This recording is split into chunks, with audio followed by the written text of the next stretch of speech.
দেখা যাবে না, শোনা যাবে না, বাজানো যাবে না, এ বিশ্বাস আছে? তাহলে মসজিদটা কার? মসজিদের মধ্যে গান শোনা, মসজিদের মধ্যে গান দেখা। এবার বলেন মসজিদটা যার, এই জমিনটা কার?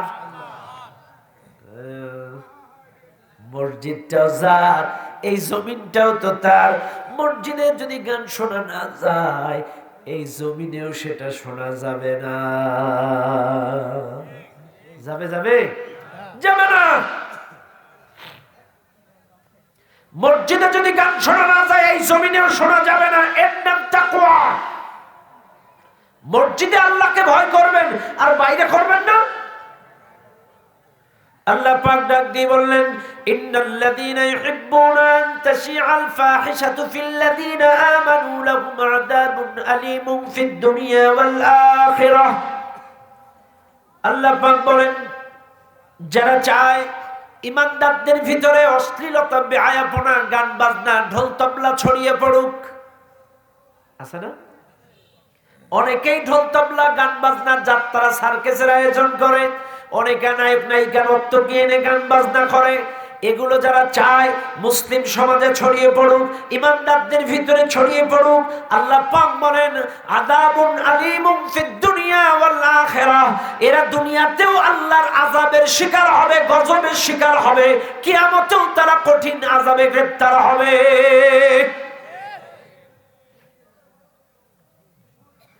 এই মাহফিলের জনগণ শুনে নেন, তাহলে প্রত্যেকটা কথা, মসজিদের মধ্যে যদি গান শোনা না যায়, বাইরেও শোনা যাবে না। যাবে যাবে, কথা কিন্তু ক্লিয়ার, কথা মনে থাকবে তো? শোনেন যুবক, আপনাদেরকে বলছি, আল্লাহ পাকের নবী বলেন ওয়াশাবুন নাশা ফি ইবাদাতিল্লাহ। 7 শ্রেণীর মানুষ কিয়ামতে আরশের নিচে ছায়া পাবে। নবী বলেন তার 2 নাম্বার হচ্ছে ওই যুবক, যে যুবক তার যৌবনকালটা আল্লাহর ইবাদতের মধ্যে কাটাইছে, আল্লাহর ইবাদতে কাটাইছে। ওই যুবক কিয়ামতে আরশের নিচে ছায়া পেয়ে যাবে। কিন্তু দুঃখজনক হলেও সত্য, আজকে আমার দেশের যুবকগুলো ইবাদত তো পড়ে মরুক, রাত 3-4 পর্যন্ত ফেসবুক, ইউটিউব, হোয়াটসঅ্যাপ, পরকিয়া, কার সাথে কি কথা কানা। এই 18, 20, 22, 25 বছরের ছেলে পেলে চেহারার দিকে তাকালে মনে হবে টসটসি, মালটা, কমলা, আঙ্গুর। কিন্তু সত্য, দুঃখজনক হইলেও সত্য, এদের চেহারা এখন মালটার মতো নেই। এখন এগিয়ে চেহারা হয়ে গিয়েছে কিসমিস। কথা বলে ওই যে টসটসি আঙ্গুরটা কি সুন্দর গোলগাল দেখা যায়, কিন্তু রাত জেগে ফেসবুক চালায়, ইউটিউব দেখে, হোয়াটসঅ্যাপ দেখে, আমল তামল পর্নোগ্রাফি দেখে দুমড়ে মুসকের মুখটা কিসমিস হয়ে গিয়েছে। কথা ঠিক আছে না নাই? হ্যাঁ, কিসমিসে রূপান্তরিত হয়ে গিয়েছে যুব সমাজের চেহারা, থোবড়া বেঁকে একদম। এই জন্য যুবক তোমাদেরকে বলছি, যুবক শোনে নাও, রমজান মাসে, চৈত্র মাসে যখন রমজান পড়ে, বৈশাখ মাসে যখন রমজান পড়ে, জ্যৈষ্ঠী মাসে যখন রোজা হয়, বেলা 3টার সময় প্রচন্ড তৃষ্ণা লাগে, এত পানি পিপাসা লাগে, মনে হয় টোটাল চলন বিলের পানি খেয়ে ফেলবো বা সাগরের পানি খেয়ে ফেলবো। কিন্তু আল্লাহর কি লীলা, আপনার মনের মধ্যে একটা আল্লাহর ভয় আছে। পানির নিচে ডুব দিয়ে খাইলে কেউ দেখবে না, সিসি ক্যামেরা নাই, কেউ দেখবে না, কিন্তু খান্না কার ভয়ে? আরো জোরে বলেন। এত তৃষ্ণা লাগে, বেলা 3টায় 4টায় ইচ্ছা করলে ঘরে দরজা দিয়ে পানি খাইতে পারেন, 1 প্লেট ভাত খাইতে পারেন, কিন্তু খান্না কার ভয়ে? তাইলে শুনে নেন মুসলমানেরা, পানির নিচে ডুব দিয়ে খাইলে রোজা ভেঙে যাবে, বিশ্বাস আপনার আমার অন্তরে আছে। ঘরে দরজা দিয়ে খাইলে আল্লাহ দেখতে পাবে, এ বিশ্বাস আমার আপনার অন্তরে আছে। তাই এটাও বিশ্বাস করো যুবক, মসজিদের মধ্যে গান শুনলে যদি আল্লাহ টের পায়, তুমি রাতের অন্ধকারে ল্যাপ মুড়াই দিয়ে তোমার মোবাইলের মধ্যে কি দেখো, এটাও তো আমার আল্লাহ দেখতে পায়। পায় না? আল্লাহ টের পায় না? শোনো, ইন্নাস সামআ ওয়াল বাসারা ওয়াল ফুআদা কুল্লু উলাইকা কানা আনহু মাসউলা। কিয়ামতে তোমার কান সম্পর্কে জিজ্ঞাসা করা হবে, তোমার চোখ সম্পর্কে জিজ্ঞাসা করা হবে, তোমার প্রত্যেকটা অঙ্গ প্রত্যঙ্গ সম্পর্কে প্রশ্ন করা হবে। এই কানের কাছে প্রশ্ন করা হবে, ও কান, এই কান দিয়ে কোন কোন শিল্পীর গান শুনেছে, কার সাথে পরকিয়া করেছে, রাতের পর রাত কার সাথে গল্প করেছে, এই কানের মধ্যে হিন্দি ইংলিশ কি গান শুনেছে বলো। এই চোখ দিয়া মোবাইলের মধ্যে কোন কোন সিনেমা দেখেছো, কোন কোন পর্নোগ্রাফি দেখেছো, কোন কোন আবল তাবল সিনেমা নাটক অশ্লীল দৃশ্য দেখেছো, এই চোখ কিন্তু কিয়ামতে আল্লাহর সামনে বলে দেবে, সব বলে দেবে। এজন্য যুবক, ভয় করো আল্লাহকে। মসজিদে যেটা চলবে না, মসজিদের বাইরেও সেটা কি হবে না, চলবে না। ও দুনিয়ার মানুষ, এবার আসেন, ব্যবসা করার সময় ভয় করব কার? আরো জোরে বলেন, আরো জোরে বলেন। ব্যবসা করার সময় মিথ্যা কথা বলা যাবে না, যাবে? ইয়া আইয়ুহাল্লাযীনা আমানুত্তাকুল্লাহ ওয়া যারু মা বাকিয়া মিনার রিবা ইন কুনতুম মুমিনিন। আল্লাহ পাক বলেন, হে ঈমানদারগণ, আমি আল্লাহকে ভয় করো আর সুদের যত বকেয়া আছে ছেড়ে দাও। তাইলে যারা আছেন আপনারা শুনে নেন, আল্লাহ আরেক জায়গায় বলেন, হাল্লাল্লাহুল বাইআ ওয়া হারামার রিবা, ব্যবসা হালাল, সুদ হারাম। তাইলে আল্লাহ বলছেন, ঈমানদারগণ, আমি আল্লাহকে ভয় করো, সুদের যত বকেয়া আছে ছেড়ে দাও। আজকে এলাকার মানুষ যারা সুদের ব্যবসা করেন, আপনাদেরকেই বলছি, 1 টাকা সুদের মধ্যে 70টা গুনাহ। সবচাইতে ছোট গুনাহ আপন মায়ের সাথে জিনা করা। কি করা? আপন মায়ের সাথে জিনা করা। 9 মাস 10 দিন যেই মা তোমাকে গর্ভে নিল, 24টা মাস যেই মা তোমাকে বুকের তাজা দুধ খাওয়ালো, ওই মায়ের সাথে জিনা করা, স্ত্রীর আচরণ করা একই সমান। এই জন্য তোমাদেরকে বলছি ভাই, আল্লাহ বলছে আমাকে ভয় করো, সুদের যত বকেয়া আছে ছেড়ে দাও। এই জন্য আজ থেকে সুদের ব্যবসা ছেড়ে দাও, লেনদেন ছেড়ে দাও, সুদের সাথে সম্পৃক্ত হয়ো না। আল্লাহ তো ব্যবসাটাকে হালাল করেছে, এত ব্যবসা আছে দুনিয়ায়, তা বাদ দিয়ে কেন তুমি সুদের ব্যবসা করো? সুদের ব্যবসা ছেড়ে দাও।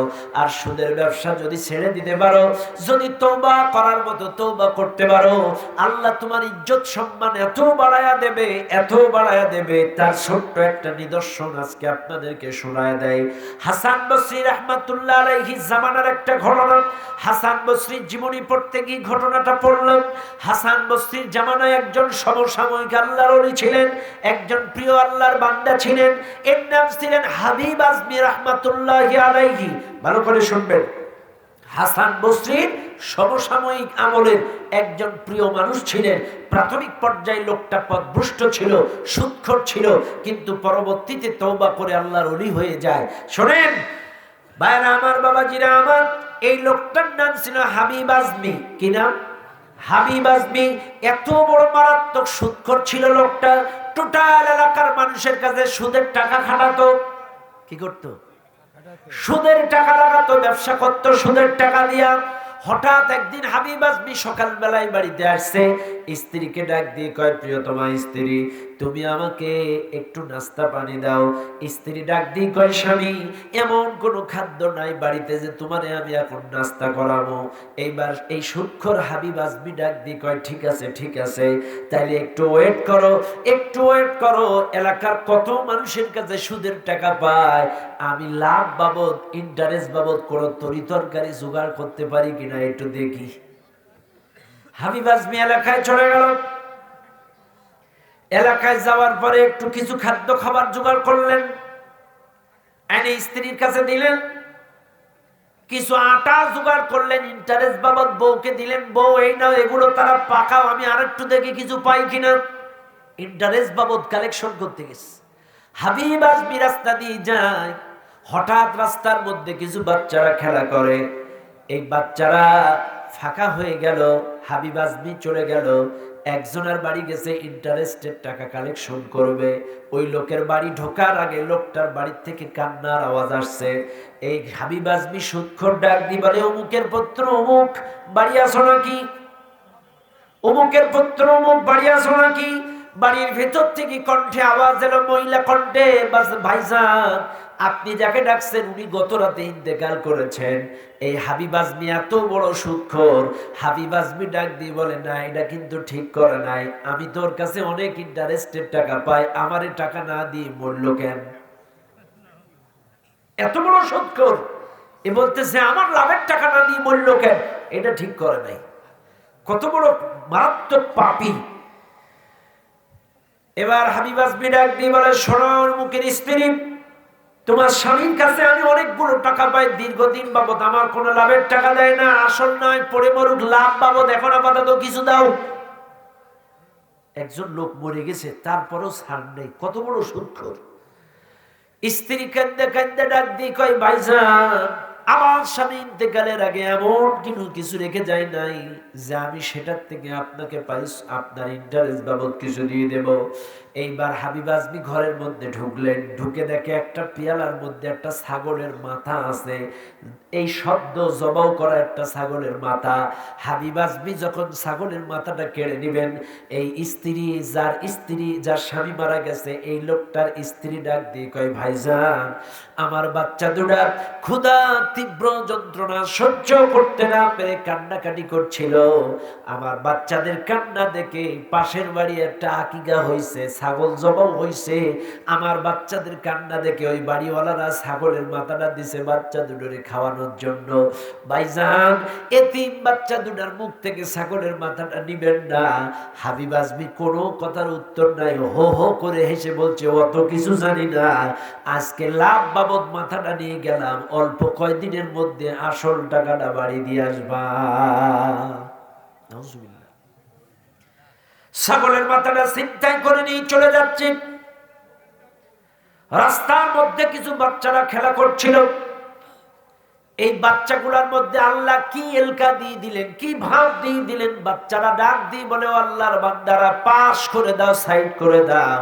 ওই যে আল্লাহর এক বান্দা আসছে, এটা লানত প্রাপ্ত বান্দা। ওই লোকটার কোনো ধুলো বালির কণা যদি তোমাদের শরীরে লাগে তোমরা কিন্তু লানত প্রাপ্ত হয়ে যাবা, কারণ ওই লোকটা গজব প্রাপ্ত, লানত প্রাপ্ত। বাচ্চারা তাড়াতাড়ি সাইড করে দিল, ফাঁকা করে দিল। জালেমের কানে দাওয়াত চলে গেল, তারপরেও ভ্রুক্ষেপ করলো না। হাবিব আজমি বাড়ি চলে গেল, স্ত্রীর কাছে দিয়ে বলল, ভুনা করো, আমি আসতেছি, আর কিছু পাই কিনা। হাবিব আজমি ভুনা বাড়ি, এবার স্ত্রী ভুনা করলেন। হাবিব আজমি কিছুক্ষণ পরে বাড়ি এসে দেখে সর্বনাশ, তার স্ত্রী সুন্দর করে পেয়ালার মধ্যে ভুনা করে রেখে গেল।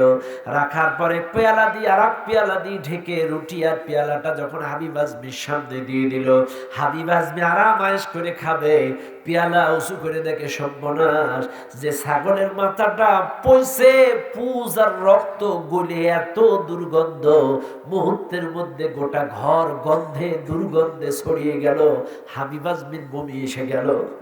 হাবিব আজমির স্ত্রী ডাক দিয়ে কয়, স্বামী আমার, আমি এত সুন্দর করে ঝাল মশলা দিয়ে ভুনা করলাম, কিন্তু এত এরকম দুর্গন্ধ পচে রক্ত পুজ হয়ে গেল কেন আমি জানি না।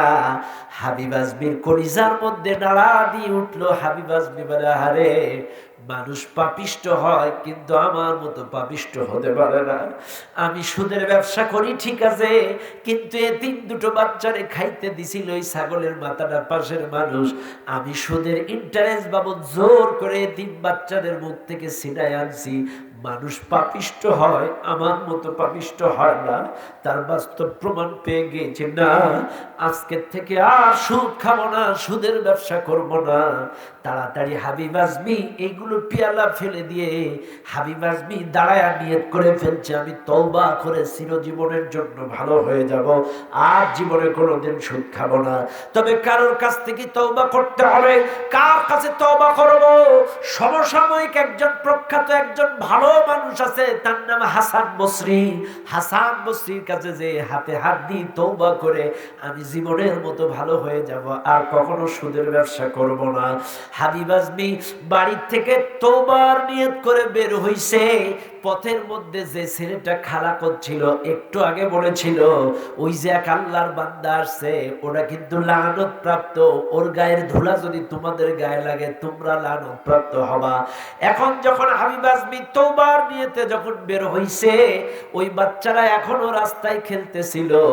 বাচ্চারা সালাম জানায়া আন্তরিকতার সাথে রাস্তা খুলে দিলেন। আর ছেলেরা ডাক দিয়ে বলে, আল্লাহ ওদের এলকা, ওদের ভাব চেঞ্জ করে দিয়ে। বাচ্চারা বলছে, আল্লাহর বান্দা, যুবক বন্ধুরা তাড়াতাড়ি সরে দাও, ওই যে আল্লাহর একজন প্রিয় বান্দা আসছে। তোমাদের জান জেবের কারণে যদি আল্লাহর বান্দা কষ্ট পায়, তোমরা কিন্তু লানত প্রাপ্ত হয়ে যাবা। এই সংবাদটা যখন হাবিব আজমির কানে চলে গেল, বাচ্চাদের কথা, হাবিব আজমি চিৎকার মেরে ভেউ ভেউ করে কেঁদে ফেলে, আল্লাহ,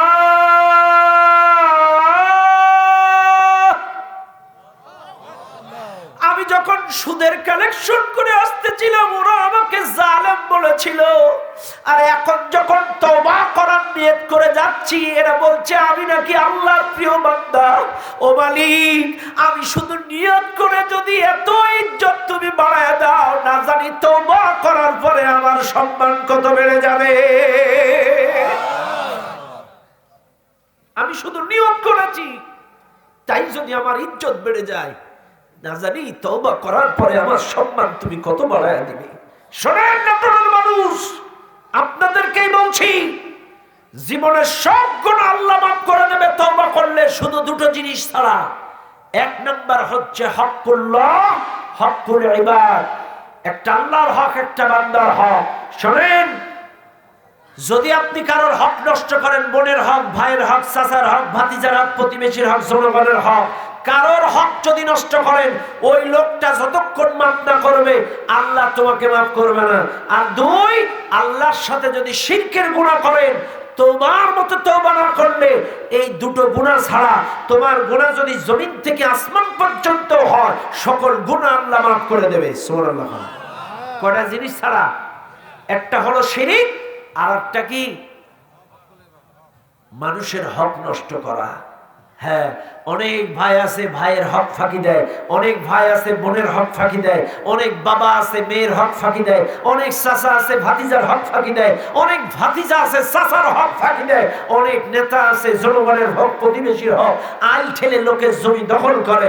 সব, যতই তুমি নামাজ পড়ো, রোজা করো, দাড়ি রাখো, পাঞ্জাবি পড়ো, পাগড়ি পড়ো, তুমি যদি তোমার বোনের জমি ফাঁকি দিয়ে খাও, কোনো লাভ হবে না। ওই বোন যতক্ষণ তোমাকে ক্ষমা না করবে, আল্লাহ তোমাকে ক্ষমা করবে না।